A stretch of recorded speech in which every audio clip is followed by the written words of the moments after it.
Hello and welcome to the Radiant Rebirth Online Retreat, where we are igniting our age of empowerment, owning who we truly are, gaining clarity of direction so that we can take that soul-aligned action with joy, grace, and ease.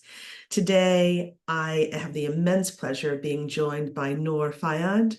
Nour is a spiritual therapist and counselor who is dedicated to guiding clients on their journey of self-discovery, connecting to their true essence, and contributing meaningfully to the world.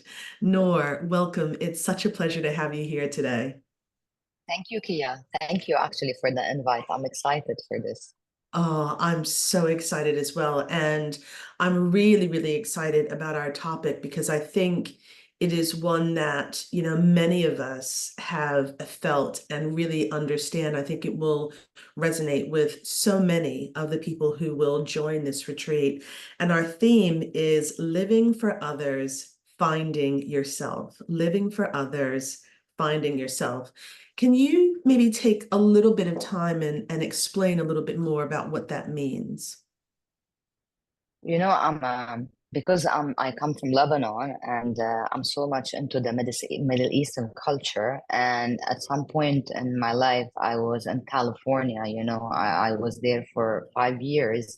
I just like saw similarities and differences between women, and it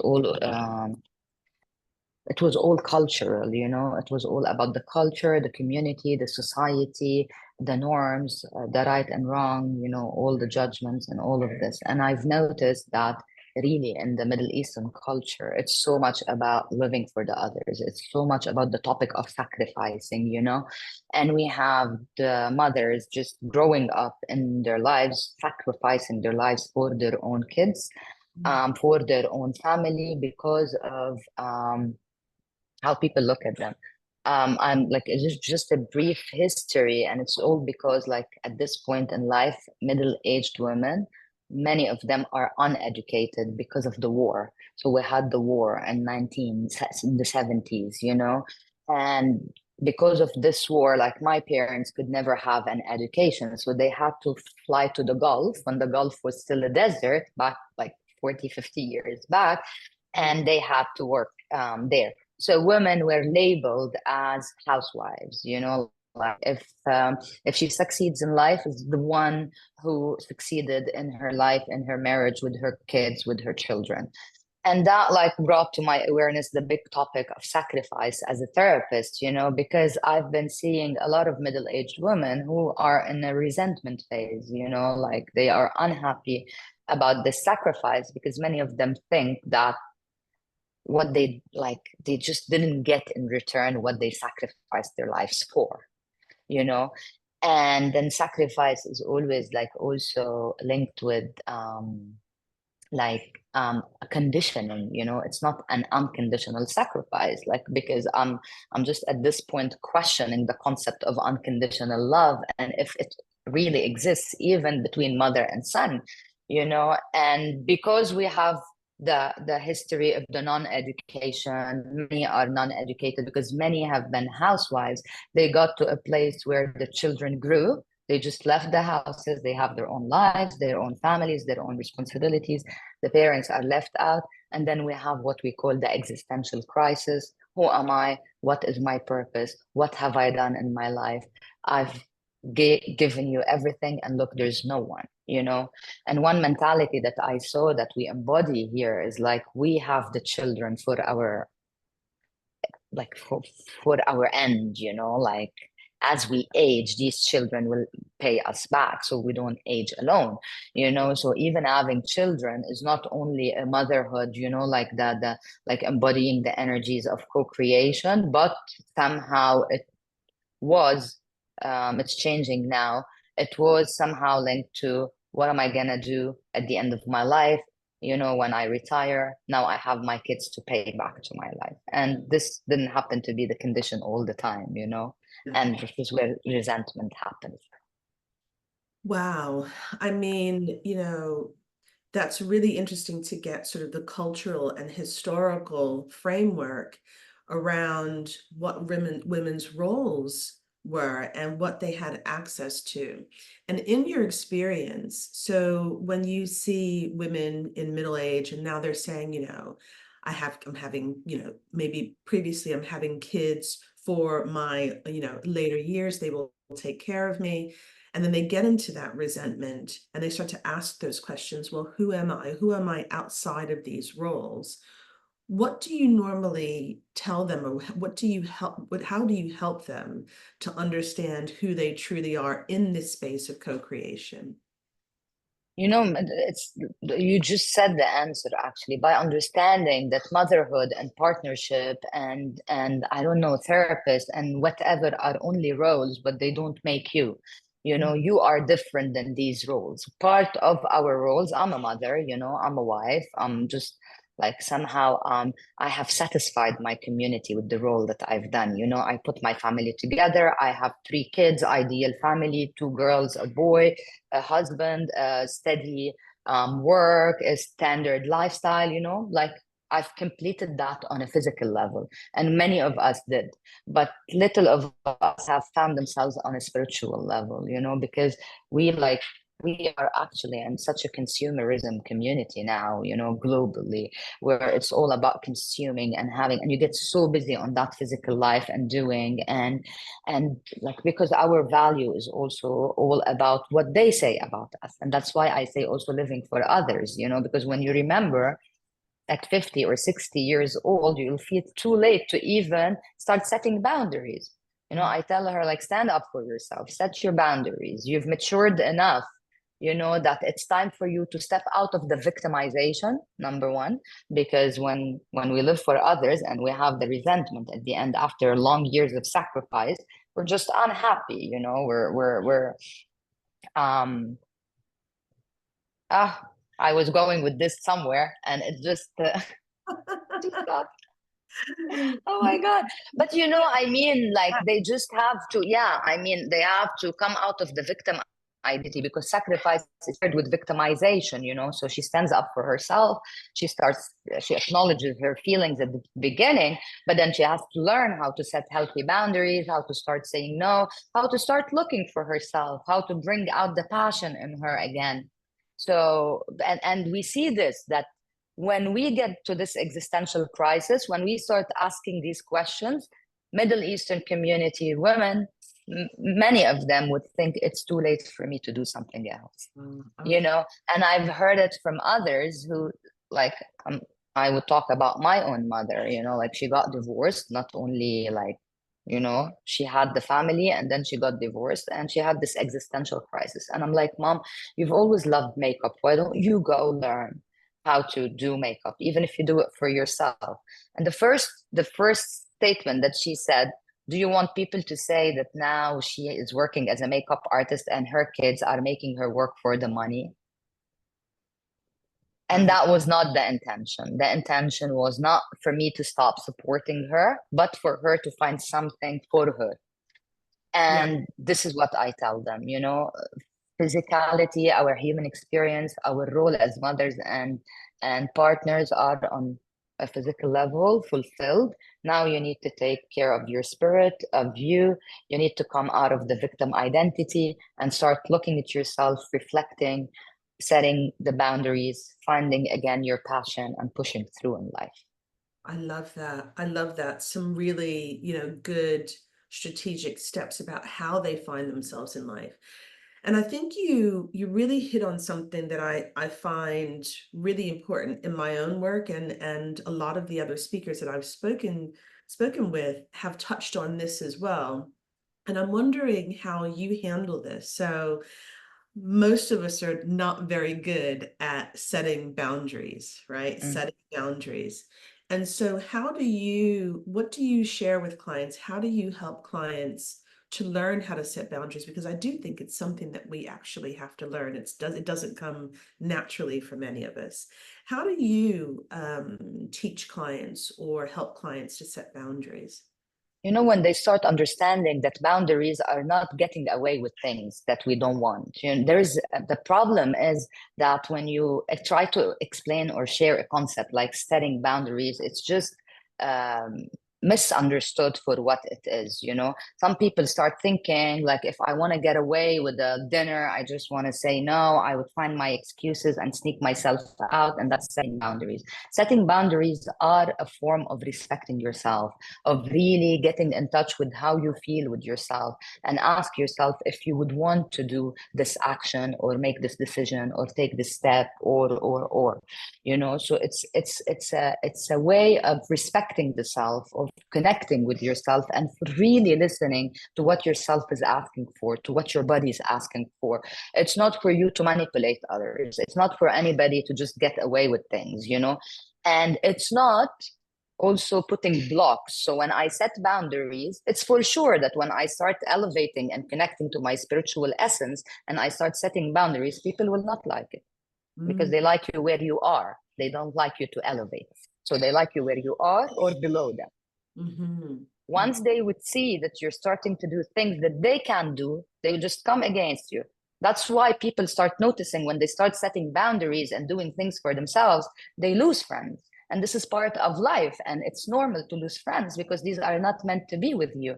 And every relationship has a timeline, it serves for a period of time, and that's it. So the fear factor for people of losing other people or of others saying about them certain things, because as I said at the beginning, we value ourselves by what others say about us. If they look at me and they say, whoa, she's pretty, she's got this job, she's good at what she does, she has the money, she has the family, like this would just give me the compliments, would give me more value on that physical level. But then if people don't say it to me, I will just lose it. And these people I just don't need in my life. So I need to respect myself, set myself the boundaries as a way of prioritizing myself over others. And this is not selfishness. Oh, I mean, that word. I mean, so many times people say, well, I can't do that. It makes me selfish. It makes me selfish. And sometimes I say we have to give ourselves permission to go through the selfish phase, because that's really about pulling that energy back for yourself. And it's not really selfish, it's selfless. You can show up more for the people that actually, mean the most to you, instead of showing up for everyone without those boundaries. You know what I call it? I call it selfing. There Oh, is a selfish and a selfing. A selfish is an egocentric person who's just thinking about themselves. They don't have, I think they don't have emotional intelligence to really be in compassion with others. That's all about me and then about others. Selfing is prioritizing yourself, at the same time meeting the needs of others, especially those of your family, your kids, but that at least will take you out of the sacrifice. It will become a compromise. You've chosen this life, you've chosen this path, you've chosen this relationship. Those kids just are in your life. You've chosen to raise these kids, so you just go with that. yeah. And I love that selfing that's beautiful. That's an absolutely beautiful way of describing it. In your experience, you mentioned sacrifice, stepping out of sacrifice, because she for so long has been living for others, for the sake of others, and that has really shaped her identity. Have you seen in your experience where that that identity of sacrifice is so inextricably linked with who they are that it's difficult to shed that, it's difficult to walk away from that, because so much of her is wrapped up in that kind of Yes. sacrificing personality, so they they want to move on, but part of them doesn't want to move on. I mean, have you seen Yes. yeah. Yes. I call the main challenge is, what will people say? Mm. What will people say? Like, this is the statement that I always hear. Like, when my mother wanted to divorce my father, she was thinking about the people, Mhm. and my father did so. So it's all, and because we come like here, it's so much about the sense of community. Unlike my experience in the United States, like in California, it's so much individualistic. Even within families, it's individualistic. They just give the freedom for the children to grow. They give the freedom for the children to get out, move out of the houses by the age of 18. Like, we have like kids with their own parents until 40 here, like, and they are still called kids. They are adults and named as kids. And that sense of community makes it even more challenging because you are who they think of you, Yeah. because this is your community, you know, like this is it. So this is the challenge. So really, we need to break through that idea of like, what will people think of me, and think about what will you think of yourself. So I Mm. want to ask this question now. So if you do something that pleases people and make you think of yourself as, I don't know, like ridiculous, like stupid, you would name yourself many, many names for doing so. How would that make you feel? You Mm. know, your image between you and you. Is that okay? You know, for them to praise you for something that I will make it clearer, you know. So here, just an example, I just lost a friend, Mm. and he passed away 2 days before we had a dinner at home. The dinner had 300 people. We had invited 2 months ago, and we couldn't get away with it, you know. But and the dinner was at my parent-in-law's house, so not me and my husband, and I couldn't get out of it. Although I always felt that it's not okay. I was not in the mood. I was crying all day. I was in a funeral. I felt like my friend deserves some like time, like of doing nothing after 3 months of like such a busy summer. But that was not an option within the community. So I Wow. had to dress up. I had to put my makeup on, and I had to just go on, Wow. you know. And this just like the fact that sometimes we don't, like, our choices are limited and we don't have a lot of choices is trapping by itself, you know. We really need to set ourselves free, you know. And maybe because, like, for me as a therapist, I tell you, like, I could choose differently and not to go, but I had to bear the consequence of hearing what will people say. Yeah. And so that became almost insurmountable. You kind of just said to yourself, I'm just going to go. I'm just going to go with it. Yes. Wow. Yes. And so, even as a therapist, it's still challenging to find those spaces where you can do more of the selfing. Like you said, you weren't in the mood, but because of cultural norms and what the family does, you had to sort of go along with that. And we can all understand what that feels like on some level, but it sounds like it's even more pronounced Mm. in your community. So I appreciate you sharing that. You know, I call it like, at this point, I'm like, choose your battle, guys, you know, like choose the battles that you want to just fight for. At so many points, like setting strict boundaries, healthy boundaries, like you're selfing yourself. But if we want to take into consideration the human nature and not disregard it, you know, and the domination of the ego, like sometimes you would slip away, but you come back to setting major boundaries. You know, sometimes you just want to be a little bit more lenient, more adaptable, more resilient to the situation, more going with the flow of life. You know, it's not like, also setting boundaries, it's not about turning your life into a serious life, you know, and just block things and people out of our lives. I've got you. I've got you. So really important message there. Pick your battles. Um, One thing that you also said that I wanted to touch on, you said sometimes when women in their middle ages, in their 50s or 60s, the kids are finally, adults and they're having lives or living lives of their own. And then she might think, it's too late for me now. It's too late Yes. now. How do you help your clients to see that it's never too late, right? It's never too late. How do you help your clients to see that even in your 50s or 60s, there's still plenty that she can do. There's still plenty of life to live. I mean, the dilemma here. I don't know if I can have one clear answer to your question. I promise you that as I was doing my master's, you know, I was new bride and just newly pregnant and very young. And then I had in the master's program a 75-year-old woman who was like doing And I admired this woman that she became my friend.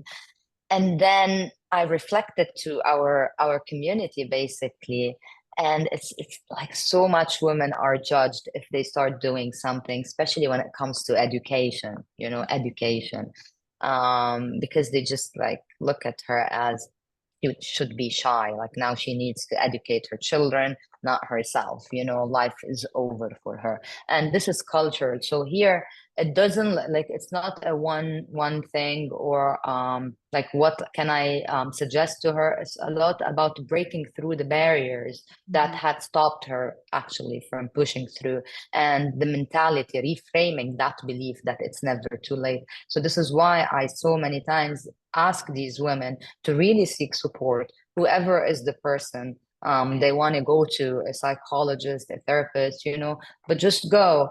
Will really help you dissolve the barriers that you've put in your way as you grew up, because these are years, we're talking about 50, 60 years old of experiences, and you just want to keep brain and everything in the brain and connect with your mind and with yourself, and it can feel like overwhelming, and specifically to rediscovering the passion. I'm Mhm. sure like many women have things they loved in their lives, even when they could not do it. What is this?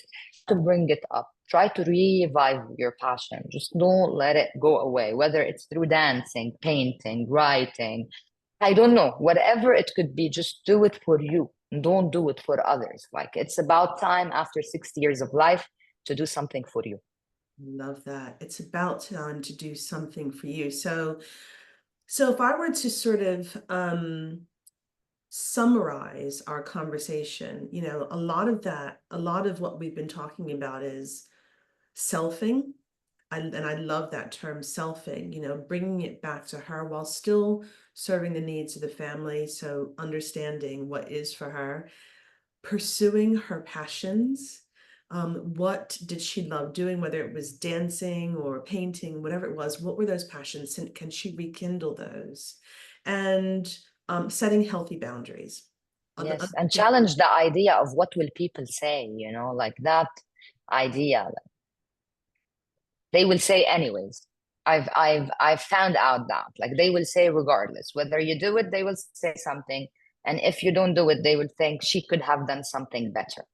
It's Yeah. the same person, like the same person would come to you and come to me and say, wow, I love the haircut, never like just grow your hair. And then when I grow my hair, the same person would say, I never wanted to tell you that the longer hair suits you better, but this is more beautiful on you. These are people. Just awaken to your nature and really try to push away these noises from your life. We got into a world where we prioritize the we over the I, and that's really sad. Mm, I love that. Stepping away from prioritizing the we over the I. And I love that you've said, those will be the same people. They're going to talk anyway. Yes, So, stepping away from that because, you touched on this earlier, not looking to get your sense of identity from the external, from everyone else, but understanding, who you truly are is what is ultimately going to benefit you. These are some real beautiful, beautiful gems, Nour. Um, if people wanted to get in contact with you, how would they find you? I can share my email address. That would be the best way to do. So it's Nour, Nour, at theinnerspace.me. Maybe I will share it with you, Kia, by typing or something. The, Yeah. the, yeah, and I will share your link and the wonderful exercise that you're sharing with the group. And the inner space is THEINNERSPACE .me from Middle East. Yeah, right? Yes, from Um, Middle East. Beautiful. Noor, thank you so, so much for joining us here today and for sharing such beautiful wisdom, especially helping us to understand this from a cultural perspective, and what you do to help women really find themselves and really find that inner space. I love the commitment that you have to the work and to the community, and I'm really, really grateful for you being here. Thank you.